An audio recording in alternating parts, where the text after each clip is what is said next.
പവിത്രത്തിൻ്റെ പുതിയൊരു എപ്പിസോഡിലേക്ക് ഏവർക്കും സ്വാഗതം. വിക്രമായിട്ട് മുടക്കിയ സന്തോഷിൻ്റെയും ശ്രീലക്ഷ്മിയുടെയും വിവാഹം വിക്രമായിട്ട് തന്നെ നടത്തിക്കൊടുക്കാൻ പോവുകയാണെന്ന് വിക്രം മാഷിനോട് പറയുകയാണ്. ഈ സമയത്ത് ഇങ്ങനെയൊരു റിസ്ക് വേണോ? പഴയതുപോലെയല്ല, ഏത് നിമിഷവും വീട്ടിലേക്ക് പോകാൻ സാധ്യതയുള്ള ഒരു പെണ്ണല്ല വേദ. ഓർക്കാനും കരയാനും ഇതുവരെ ഞങ്ങളെ ഉണ്ടായിരുന്നുള്ളൂ. ഇപ്പോൾ അങ്ങനെയല്ല, അറിയാലോ എന്ന് മാഷ് വിക്രമിനോട് ചോദിക്കുകയാണ്. അത് എനിക്ക് നല്ല ബോധ്യമുണ്ടെന്ന് വിക്രവും പറയുന്നു. മുറിയിലെത്തിയ മാഷിനോട് വിക്രം എന്താണ് മാറ്റി നിർത്തി പറഞ്ഞതെന്ന് കമല ചോദിക്കുന്നു. ആദ്യം ഒന്ന് വിസമ്മതിച്ചെങ്കിലും പിന്നീട് മാഷ് കാര്യം പറഞ്ഞു. അവനത് ചെയ്യട്ടെ മാഷേ. രണ്ടുപേർ മരണം വരെ ഒന്നിച്ചു ജീവിക്കാൻ തീരുമാനിക്കുന്നതിൻ്റെ വില അവന് മനസ്സിലായതുകൊണ്ടല്ലേ അവനത് നടപ്പിലാക്കാൻ തീരുമാനിച്ചത്. അതിനർത്ഥം അവന് ബന്ധങ്ങളുടെ വില എന്താണെന്ന് മനസ്സിലായി എന്നല്ലേ. അവനത് വേദം മനസ്സിലാക്കി കൊടുത്തതാണ്, കമല പറഞ്ഞു. അതെ, അവനായിട്ട് ഇല്ലാതാക്കിയ ഒരു ബന്ധത്തെ അവനായിട്ട് തന്നെ കൂട്ടിച്ചേർക്കുക. അത് അവൻ്റെ ജീവിതത്തിൽ നന്മ വരുത്തുകയുള്ളൂ. മാഷ് കമലയെ ചേർത്ത് പിടിച്ചു. നന്ദിനി ശ്രീകാന്തിൻ്റെ കയ്യിൽ നിന്ന് പണം തട്ടാൻ ഒരു കുരുട്ടു ബുദ്ധിയുമായി വിനായകൻ്റെ അടുത്തെത്തിയിരിക്കുകയാണ്. ശ്രീകാന്തേട്ടൻ വിക്രമിനെ അന്വേഷിച്ച് നടക്കുകയല്ലേ? അവൻ എവിടെയുണ്ടെന്ന് നമുക്കങ്ങ് വിളിച്ചു പറഞ്ഞാലോ? സ്ഥലം ആദ്യം പറയണ്ട. ഇപ്പോഴത്തെ അവസ്ഥയിൽ നമ്മൾ എത്ര രൂപ ചോദിച്ചാലും അവർ തരും. ആദ്യം കാശ് അയച്ചു തരാൻ പറയാം, എന്നിട്ട് വിക്രം എവിടെയുണ്ടെന്ന് പറഞ്ഞാൽ മതി, നന്ദിനി പറഞ്ഞു. ശ്രീകാന്ത് വിക്രമിനെ എന്തെങ്കിലും ചെയ്താലോ എന്ന് വിനായകൻ ചോദിക്കുകയാണ്. എന്ത് ചെയ്യാനാ? 4 അടി കിട്ടുമായിരിക്കും. അവനും കുറേ പേരെ തല്ലിയിട്ടുള്ളതല്ലേ. ഏറി വന്നാൽ വിക്രമിനെ അവർ പോലീസിൽ ഏൽപ്പിക്കുമായിരിക്കും. അവിടെ അവൻ ഊരിപ്പോരുകയോ ജയിലിൽ കിടക്കുകയോ എന്ത് വേണോ ചെയ്തോട്ടെ, അതിന് നമുക്കെന്താ? നന്ദിനി ചോദിച്ചു. എന്തായാലും ഒരു കാര്യത്തിന് നിന്നെ സമ്മതിക്കണം കേട്ടോ. ഇതിനിടയിലും നീ ഒരു കച്ചവട സാധ്യത കണ്ടെത്തിയല്ലോ. അതിന് ഞാൻ നിനക്കൊരു സമ്മാനം തരാം എന്ന് പറഞ്ഞ് വിനായകൻ നന്ദിനിയുടെ 2 കവിളത്തും ആഞ്ഞടിക്കുന്നു. എന്നിട്ട് വാപൊത്തി കട്ടിലേക്ക് ഒരു തള്ളും കൊടുക്കുകയാണ്. മിണ്ടിപ്പോകരുത്. നിന്റെ ശബ്ദം ഈ മുറിക്ക് പുറത്തു കേട്ടാൽ കൊന്നുകളയും ഞാൻ. അവൻ്റെ നക്കാപ്പിച്ച കാശിനു വേണ്ടി എൻ്റെ അനിയനെ ഞാൻ ഒറ്റണോ? എന്ത് വിശ്വസിച്ചാടി ഞാൻ നിന്റെ കൂടെ കിടക്കുന്നേ? നിന്റെ കുനിഷ്ടും ആർത്തിയും കാരണമാ ഞാൻ ഇത്രയും കാലം വഴിതെറ്റിയത്. എന്നിട്ടും അച്ഛൻ നമ്മളോട് പുറത്തു ഈ വീട്ടിൽ വീണ്ടും കയറ്റി പാർപ്പിച്ചു.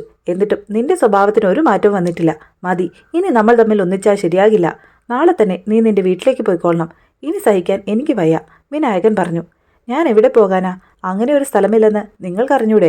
എപ്പോഴൊക്കെ ശ്രീകാന്തേട്ടൻ്റെ കയ്യിൽ നിന്ന് പണം പറ്റിയിട്ടുണ്ടോ അതിൽ നിന്നൊരു ചില്ലിക്കാശ് ഞാൻ എടുത്തിട്ടില്ല. ഇപ്പോൾ നന്ദിനി മാത്രം തെറ്റുകാരി അല്ലേ? നന്ദിനി ഈ വീട്ടിൽ നിന്ന് ഇറങ്ങാൻ പോകുന്നില്ല. കഴിഞ്ഞ ആഴ്ച പോയി കണ്ട ആ വീട് എൻ്റെ പേരിൽ പോയി തീറാക്ക്. വിക്രം വേദയുമായി വന്ന് ഇവിടെ താമസം തുടങ്ങിയാൽ ഞാനും നിങ്ങളും കൂടി ഇവിടെ നിന്ന് ആ വീട്ടിലേക്ക് മാറും. വാഴാനാണെങ്കിലും വീഴാനാണെങ്കിലും ഞാൻ നിങ്ങളെയും കൊണ്ടേ അങ്ങ് പോകൂ. പിന്നെ ഇപ്പോൾ ഉണ്ടായതുപോലുള്ള കയ്യേറ്റം ഇനി ഉണ്ടാകാൻ പാടില്ല. ഗാർഹിക പീഡന കുറ്റത്തിന് എനിക്ക് ചിലപ്പോൾ നിങ്ങളെ പിടിച്ച് അകത്തിടേണ്ടി വരും എന്നൊക്കെ നന്ദിനി പറഞ്ഞിട്ട് പോവുകയാണ്. വിക്രവും വേദയും എവിടെയാണെന്നറിയാത്ത ടെൻഷനുണ്ടായിരുന്നു. അത് മാറിക്കിട്ടി. വിശ്വം ശ്രീജയോട് പറയുകയാണ്. വേദയുടെ വീട്ടിൽ നിന്ന് എന്തുകൊണ്ടാകും അവർ ദൂരെ ഒരു സ്ഥലത്തേക്ക് രക്ഷപ്പെട്ടു പോയത്? വേദയുടെയും വിക്രമിൻ്റെയും പുറകിലുള്ളത് വേദയുടെ ചേട്ടനാണെന്ന് വിക്രം പറഞ്ഞു. അതിൻ്റെ അർത്ഥം എന്താ? വേദയുടെ അച്ഛൻ കണ്ടതുകൊണ്ടല്ല, ചേട്ടൻ കണ്ടതുകൊണ്ടാ വേദയും വിക്രമും അവിടെ നിന്ന് രക്ഷപ്പെട്ടത്. എന്തായിരിക്കും അതിൻ്റെ കാരണം? എന്തായിരിക്കും വേദയുടെ ചേട്ടൻ്റെ ലക്ഷ്യം എന്നൊക്കെ ശ്രീജ വിശ്വത്തിനോട് ചോദിക്കുകയാണ്. രാത്രി വേദയ്ക്ക് വിക്രമിൻ്റെ കോൾ വരുന്നു. മേരി ചേച്ചിയെ ഉറക്കത്തിൽ ശല്യപ്പെടുത്താതെ വാതിൽ തുറന്ന് പുറത്തുപോയി വേദ വിക്രമിനോട് സംസാരിക്കുകയാണ്. എല്ലാവർക്കും നിന്നെ കാണാത്തതുകൊണ്ടുള്ള വിഷമമേ ഉള്ളൂ, വിക്രം പറഞ്ഞു. അനിയൻകുട്ടൻ ഇവിടെ ആയിപ്പോയില്ലായിരുന്നെങ്കിൽ ഞാൻ കൂടി വീട്ടിലേക്ക് വന്നേനെ എന്ന് വേദ വിക്രമിനോട് പറയുകയാണ്. ഗീവർഗീസ് ഏട്ടൻ രാത്രി 8 മണിയോളം അവിടെ ഉണ്ടായിരുന്നുവെന്നും അനിയൻകുട്ടനെ തുടച്ച് വൃത്തിയാക്കി ഭക്ഷണവും കൊടുത്തിട്ടാണ് പോയതെന്നും രാത്രി മേരി ചേച്ചി കൂട്ടിനുണ്ടെന്നും വേദ വിക്രമിനോട് പറയുന്നു.